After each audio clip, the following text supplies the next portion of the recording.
आज का टॉपिक है डेमोक्रेसी। वाह, क्या हुआ भाई? डेमोक्रेसी टॉपिक आया, ऐसे लग रहा है कि क्या हो? क्या सर डेमोक्रेसी के बारे में बता रहे हैं? क्या है इस डेमोक्रेसी में? क्या हो पाया अब तक? मैं अपने गांव की अगर बात करूं तो मेरा पूरा का पूरा गांव वोट डालने जाता है। कम से कम 500 लोग हैं पूरे गांव में, और एक एक को मैं कहता हूं कि घर से बाहर निकलो, वोट डाल करके आओ, और एक एक 18 साल की उम्र का बच्चा आदमी ज्यादा वोट डालेंगे। लेकिन देखिए मेरे गांव की हालत, अभी तक सड़क नहीं बनी है।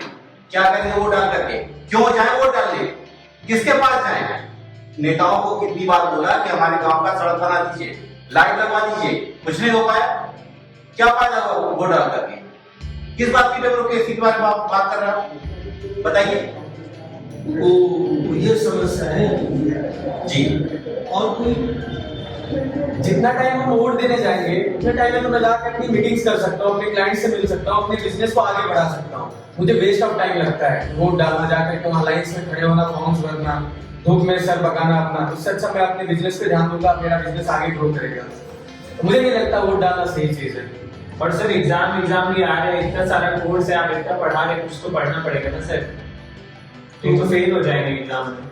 ओके, तो वो दिन छुट्टी का रहेगा, आराम से पढ़ सकते। हाँ सर, उस दिन मैं जिम जा सकता हूँ, अपना डाइट फॉलो कर सकता हूँ। फालतू में वहाँ जाऊंगा, कोविड का सीन भी चल रहा है, वहाँ इतना भीड़ होगा, भीड़ में जाके वहाँ अपना टाइम वेस्ट करेगा। उससे अच्छा तो मैं घर पे जाके अपना डाइट फॉलो करूँगा। और डेटास भी तो यही कह रहे हैं सर कि 65% अमेरिका में लोग हैं वो जो वोट करते हैं, और इंडिया में 60%, तो ये 5% अगर वोट डाल भी देते तो कौन सा इंडिया अमेरिका बन जाएगा? तो इसका मतलब कोई वोट नहीं डालता नहीं सर जी, और कोई फायदा नहीं। वेस्ट ऑफ टाइम, कोई फायदा नहीं। मतलब ही नहीं है फालतू में वहाँ जाके टाइम वेस्ट करना अपना। सर मेरे घर वाले भी बोलते हैं कि पढ़ाई लिखाई करो, ये सब क्या रखा है पॉलिटिक्स और ये सब। सर मेरी फैमिली तो वोट डालती ही नहीं है पिछले कई सालों से। आप लोग की बात सुन के मुझे लगता है कि डेमोक्रेसी को बंद ही कर देना चाहिए और राजतंत्र लेना चाहिए, बिल्कुल है ना? जानते हैं आज से 5-7 हजार 8,000 साल पहले क्या होता था? कबीले होते थे, अलग अलग झुंड होते थे। उसमें जो सबसे मस्कुलर आदमी होता था, ताकतवर आदमी होता था, हमारे मनीष जी की तरह, वो वहां का राजा हो जाता था। जहां ज्यादा हीरोपंती कोई किया, 2 घंटा पढ़ता था, पीट दिया जाता था, चुप हो जाता था। और हर जगह वर्ल्ड वाइड एक ही सिस्टम था, जिसके पास ताकत है, जिसकी लाठी उसकी भैंस, जिसके पास ताकत है, मस्कुलर पावर है, जो लोगों को दबा सकता था, वही राजा बनता था। फिर दूसरी बार कोई और आया जिसके पास ज्यादा ताकत है, वो पुराना वाला बूढ़ा होने लगा, तो वो राजा बन गया। यानी राजा बनने का क्राइटेरिया होता था सिर्फ और सिर्फ मस्कुलर पावर, जैसे कि जानवरों में होता है। शेर जंगल का राजा तब तक होता है जब तक उसके बाद जान होती है, फिर उसी का बेटा उसको मार के राजा बन जाता है क्योंकि उसके बाद जान आ जाता है। तो पावर ही सब कुछ हुआ करता है। फिर कुछ समझदार लोगों ने, कमजोर लोगों ने देखा, यार ये तो सिस्टम गलत है, सिर्फ ताकत और चीजें नहीं हो रही है, सिर्फ ताकत। अब वो जो ताकतवर आदमी है वो सिर्फ अपना भला देख रहा है, सिर्फ और सिर्फ अपना भला, वो किसी और के बारे में नहीं सोच रहा है। तो एक नया सिस्टम डेवलप हुआ कि राजा वो बनेगा जो सिर्फ मस्कुलरली पावरफुल नहीं होगा, बल्कि इंटेलेक्ट होगा, जिसको सबको लेके चलना आता होगा, जिसको ओवरऑल डेवलपमेंट आता होगा, जो सबके भले के लिए सोच सके। तो अब जो सिर्फ पावर, मस्कुलर पावर एक पॉइंट था, अब वो इंटेलेक्चुअल पावर भी एक कोर क्राइटेरिया बना कि अब राज ये करेगा। और इस तरह से आई राजा की प्रथा। राजा बनता था जिसके पास ताकत भी होती थी, जिसे तलवारबाजी, घुड़सवारी, शिकार खेलना आता था, साथ साथ इकोनॉमी को, लोगों को समझना, लोगों से जुड़ना भी आता था, वो राजा बन गया। फिर इसमें भी कमियां आने लगी। इसमें कमी आने लगी कि वो राजा दिखा, यार मैंने पूरे अपने साम्राज्य को इतना पावरफुल बना दिया, स्ट्रॉन्ग बना दिया, फिर कोई और आएगा राजा बन जाएगा।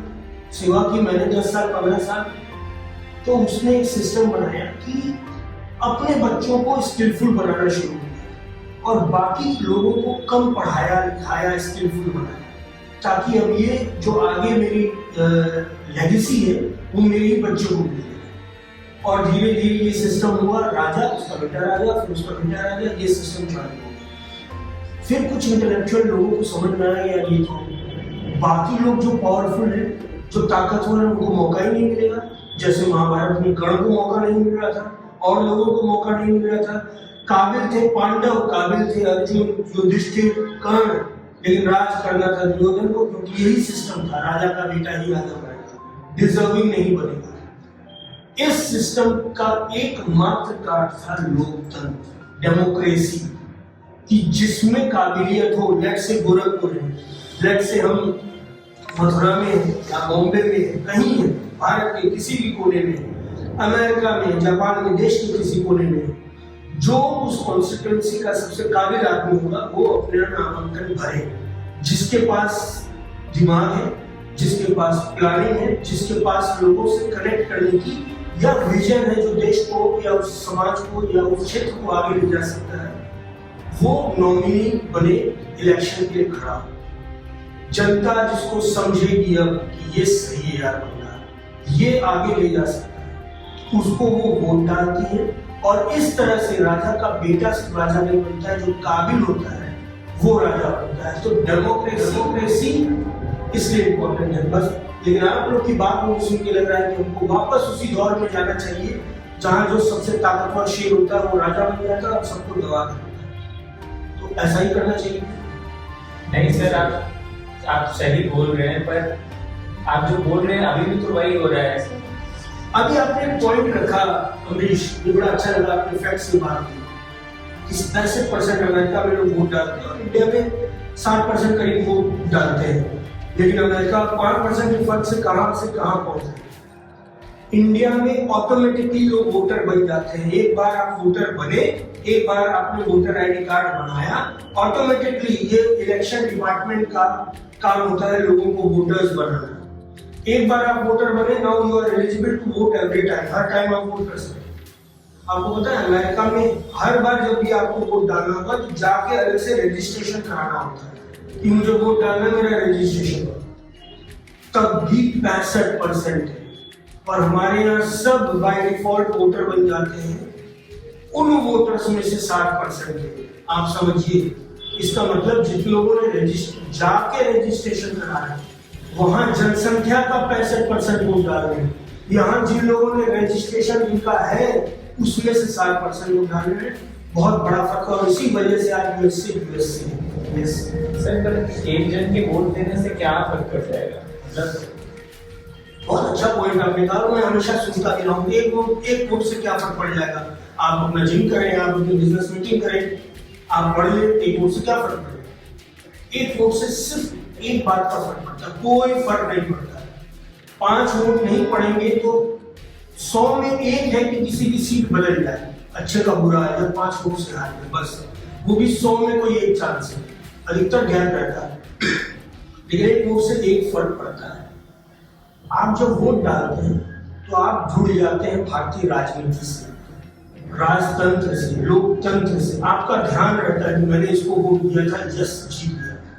फिर आप देखते हैं बिजली नहीं मिल रही है, बाढ़ में है और सब डूबा पड़ा है, या सड़क देखो गड्ढे में कितनी खराब है। फिर आपको फर्क पड़ता है क्योंकि आपने वोट डाला था। जब आप वोट ही नहीं डालते हैं तो आपको कोई फर्क भी नहीं पड़ता, because you don't connect with this politics. आपको फर्क ही नहीं पड़ता ये आया कि वो आया। लेकिन जब वोट डाले रहते हैं, जहां वोट डालते हैं आपको रियलाइज होता है गलत जगह होता है, या अगर चीजें सही होती लगता है मैंने सही जगह होता है। आपके एकमात्र वोट से एकमात्र फर्क ये पड़ता है कि आप भारत की लोकतांत्रिक व्यवस्था से जुड़ जाते हैं। ये सबसे बड़ा फर्क पड़ता है। ये सर, हर बार हम जिसको भी चुनते हैं वो लोग आते हैं, वीआईपी ट्रीटमेंट लेते हैं, उनको सिक्योरिटी प्रोवाइड होती है। वो अगर हमारी सिटी में आते हैं तो हमारी पब्लिक को वेट करना पड़ता है, उनके लिए डिस्टर्ब होती है पूरी सिटी। हम जिसको भी वोट करते हैं सारी फैसिलिटीज तो उन्हें मिलती है, जनता को कुछ नहीं मिलता। तो क्या फायदा वोट करके? बहुत बढ़िया पॉइंट है आपका विवेक। जो लोकतंत्र की व्यवस्था ये है वो ये कि सबसे ज्यादा वोट जिसको मिलता है वही राजा बन जाता है। वही ये भारत में लोकतंत्र और गणतंत्र दोनों चीजें मैं आपको थोड़ा बताता हूँ। लोकतंत्र मतलब जनता वोट डालती है, गणतंत्र मतलब देयर इज अ कॉन्स्टिट्यूशन कि ऐसे ऐसे आपको पालन करना है। राजा आप बने चाहे मैं बनूं चाहे आप बनो, लेकिन आपको चलना कॉन्स्टिट्यूशन के हिसाब से, चाहे कोई भी बन जाए। राजा आप बन गए तो मतलब ये नहीं कि आप चाहे जो मनाए वो कर दें। कोई भी राजा बनेगा गणतंत्र के हिसाब से चलना है। अब इस सिस्टम में ये है जिसको सबसे ज्यादा वोट पड़ता है वो राजा बन जाता है। मान लीजिए मैं खड़ा होता हूँ इलेक्शन के लिए और मैंने यूथ को जो कि 60-65% है सिर्फ उसको टारगेट किया, इसके मतलब की बात की, इसको अच्छे अच्छे ख्वाब दिखाए और इस 60% में से मुझे 30-35% मिले। या वैसे मैं किसी कम्युनिटी से आता हूँ और अपनी कम्युनिटी को सिर्फ टारगेट किया, 1-2 कम्युनिटी को ही टारगेट किया और मुझे उस कम्युनिटी ने मिलकर वोट कर दिया, यानी मुझे 35-30% वोट मिल गए। अब भले ही बाकी लोगों को किसी को 10, 5, 15 मिले हो, राजा तो मैं बन गया। बाकी लोगों को अब जब मैं जीतूंगा तो मैं उन्हीं के लिए करूंगा जो मुझे वोट दिए थे, जिस कम्युनिटी ने यूथ को टारगेट किया तो मैं यूथ के लिए कर रहा हूँ, अपनी कम्युनिटी को टारगेट किया तो सिर्फ अपनी कम्युनिटी के लिए कर रहा हूँ। यही तरीका होता है पॉलिटिक्स में। अब जो तरीका आ गया है, जैसे कि पहले राजा वाले तरीके से लोकतांत्रिक तरीके में आया था, लोकतांत्रिक तरीके के बाद अब जो आ रहा है लोगों को समझ में आ गया है, आज इतने लोगों को मैं सेट कर दूं, भले ही भाड़ में या बाकी, भले मुझे बाकी लोगों को गाली देनी पड़े, 30-35% मुझे वोट मिल जाएगा, ये सेट हो जाए, राजा बन जाऊंगा। मुझे इनके लिए करना है, मैं इनको कमीशन दिलाऊं, सेटिंग कराऊं, कुछ भी कराऊं, इनके फायदे के लिए मुझे करना हो, मुझे सबके लिए नहीं करना। और फिर धीरे धीरे लोग और डिमोरलाइज हो जाते हैं कि करना उसी के अंदर वोट को डालें। हम वोट ही नहीं डालेंगे। मुझे समझ में आता है कि मुझे लगता है यार, जैसे श्याम आपने कहा कि उस दिन पढ़ लो, आप पढ़े, आपका 80% 85% मार्क्स आए, लेकिन पता चला कि जो गवर्नमेंट है उसने नकल पे ढील दे दी। अरे यार कौन सा फर्क पड़ता है, क्या फर्क पड़ता है, चलो सबको पास करो, एग्रीगेट मार्क्स दे दो। क्या कर लिया आप उस दिन खूब ज्यादा पढ़ के, 12-12 घंटा पढ़ के, जब ऐसी गवर्नमेंट आ गई जिसको फर्क ही नहीं पड़ता है कि आप कहीं भी, चाहे महाराष्ट्र, चाहे गुजरात, चाहे अमेरिका, जिसके लिए एजुकेशन इंपॉर्टेंट है ही नहीं, जिसके अंदर रिस्पेक्ट ही नहीं है पढ़ने वाले बच्चों के लिए, तो आपका पढ़ा हुआ भी क्या काम है। जो बच्चा चाहे कुछ ना पढ़े, जो बच्चा बहुत पढ़े, फर्क ही नहीं रह जाएगा। लेकिन आप अगर ऐसी गवर्नमेंट को वोट देंगे, आपका मुद्दा एजुकेशन, आपने ऐसी गवर्नमेंट को चुना जिसके लिए एजुकेशन इंपॉर्टेंट है, लोग एजुकेटेड, तो और ऐसी गवर्नमेंट ही आएगी, आप जैसे बहुत सोचने वाले को, और ऐसी गवर्नमेंट आएगी जो एजुकेशन को इंपॉर्टेंस देगी। बिजनेस की आप बात करते हैं, मेरा एक फ्रेंड था जिसका पेट्रोल पंप था और बहुत मेहनत करता रहा, बिजनेस में ध्यान देता था, कोई बोलता रहा है अपना काम है, धंधा करना, और उसका पेट्रोल पंप बहुत अच्छा चल रहा। रोज 4 से 5 लाख रुपए उसको कैश बैंक पहुंचाना होता, रोज यही काम था उसका। गवर्नमेंट में थोड़ा सा करप्शन या गुंडागर्दी या क्राइम कैरिटी था। एक बार उसका गोली मार के उसके आदमी को पैसा लूट लिया गया, 4 लाख गोली लगी, पैसा लूट लिया। उसके महीनों की कमाई एक बार में चली गई। वो धंधा ही कर रहा था, आप भी धंधा ही कर रहे हो, लेकिन उस धंधे का क्या फायदा जहां आप सिक्योर ना हो। तो अगर आपको धंधा करना है तो आप ये देखिए कि कौन सी गवर्नमेंट है मुझे सिक्योरिटी देगी, भाई जो सिक्योरिटी की बात करते हैं, ये एक एक करके ही फर्क पड़ेगा। आप उस दिन घर भी बैठ सकते हैं, लेकिन फिर उसके बाद आप कहीं नहीं कह सकते हैं कि यार मेरा पैसा नहीं है। आप घर बैठ सकते हैं, लेकिन उसके बाद आप ये कहने का हक खो देंगे कि यार इतना पढ़ा लेकिन कोई फायदा नहीं। आप घर बैठ सकते हैं, लेकिन आप कल को ये नहीं कह सकते हैं मैं देश के लिए कुछ करना चाहता हूँ, यार मैं कंट्रीब्यूट करना चाहता हूँ। कंट्रीब्यूशन की सबसे पहली शुरुआत है अच्छे लीडर को चुनना, विजन वाले लीडर को चुनना, जो आपको अपॉर्चुनिटीज दे सके, मौका दे सके। तो आपका वोट सिर्फ आपका वोट नहीं, आपका वोट जैसे चीनी होती है ना, अलग अलग डॉट डॉट डॉट डॉट पानी में जाकर जब मिलती है तो पानी को मीठा कर देती है। आपका एक वोट, आपका एक वोट, आपका एक वोट, आपका एक वोट जब मिल जाता है तो देश को एक नई दिशा दे सकता है, पावरफुल। एजुकेशन वाले लोग ज्यादा वोट देंगे तो एजुकेशन की तरफ देश बढ़ेगा। बिजनेस माइंडसेट के लोग जब वोट देंगे तो ऐसे लीडर को चुनेंगे जिसका फोकस बिजनेस हो। एक वोट बहुत बड़ी ताकत है। आपकी सबसे पहली जिम्मेदारी, मेरी सबकी सबसे पहली जिम्मेदारी है वोट डालना। और कोई पॉइंट इसमें आपको को बोलना लग रहा हो? नहीं सर, ठीक सर, सही कहा। हो सकता है कि मैं और मेरे गांव के लोग गलत प्रत्याशी को वोट दे रहे थे, लेकिन आपकी इस बात को सुन करके अब मुझे लगता है कि मैं लोगों से कहूंगा कि सही प्रत्याशी को वोट दे जो गांव के विकास के लिए सोचे। यस विवेक, आप कुछ सर मैं भी वोट डालूंगा। श्यांश? मैं भी सर, मैं एजुकेशन वाला जो बोला वो मेरे को समझ आया। जैसे समझ आ रहा है कि हम लोग कितना जरूरी है। हम लोग मिलकर किसी चीज को भी चेंज कर किया जा सकता है, क्राइम होने से रोका जा सकता है, लूटपाट होने से रोका जा सकता है। इस बार हम लोग भी वोट देंगे। सर भागवड़ों के जान में बच गया, तब समझ में आया कि मुझे वोट करना चाहिए। इस बार मैं अपना परिवार करूँगा। Very good.